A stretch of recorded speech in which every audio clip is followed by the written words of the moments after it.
14 na kahulugan ng paru-paro kapag pumasok sa loob ng bahay. Una, kapag kulay itim na paru-paro ang pumasok sa loob ng bahay, ay sinasabing may mamamatay na isang miyembro sa pamilya o may dumadalaw na patay na malapit na kamag-anak o pamilya. Pangalawa, kapag kulay puti na paru-paro ang pumasok sa loob ng bahay, ay sinasabing dinadalaw ka ng iyong yumaong kamag-anak o miyembro sa pamilya na namatay at kailangan niyo itong ipagdasal. Pangatlo, kapag kulay brown na paru-paro ang pumasok sa loob ng bahay, ay sinasabing magkakaroon ka ng pera na di mo inaasahan. Pang-apat, kapag kulay dilaw na paru-paro ang pumasok sa loob ng bahay, ay sinasabing may swerte sa pera, tagumpay o magandang balita. Pang-lima, kapag kulay berde na paru-paro ang pumasok sa loob ng bahay, ay sinasabing may biyaya sa kalusugan at kasaganaan ng kabuhayan.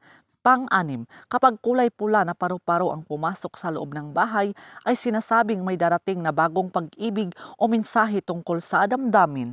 Pang-pito, kapag kulay kahel na paru-paro ang pumasok sa loob ng bahay, ay sinasabing paparating ang kasiyahan o magandang balita sa pamilya. Pang-walo, kapag kulay asol na paru-paro ang pumasok sa loob ng bahay, ay sinasabing kapayapaan sa loob ng bahay, maayos ang relasyon sa pamilya.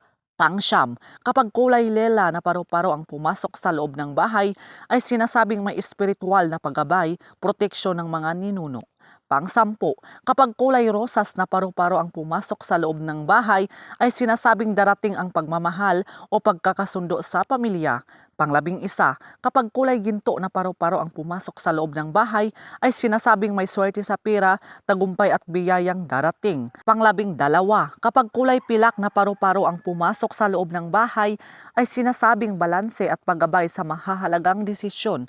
Pang-13, kapag kulay langit asol na paru-paro ang pumasok sa loob ng bahay, ay sinasabing pag-asa at positibong kinabukasan. Pang-14, kapag kulay berdeng asol na paru-paro ang pumasok sa loob ng bahay, ay sinasabing pagaling sa damdamin at kapayapaan sa tahanan. So yun lang po mga kaibigan. So please do subscribe and hit the notification bell para ma-update po kayo sa susunod na mga videos. Maraming salamat.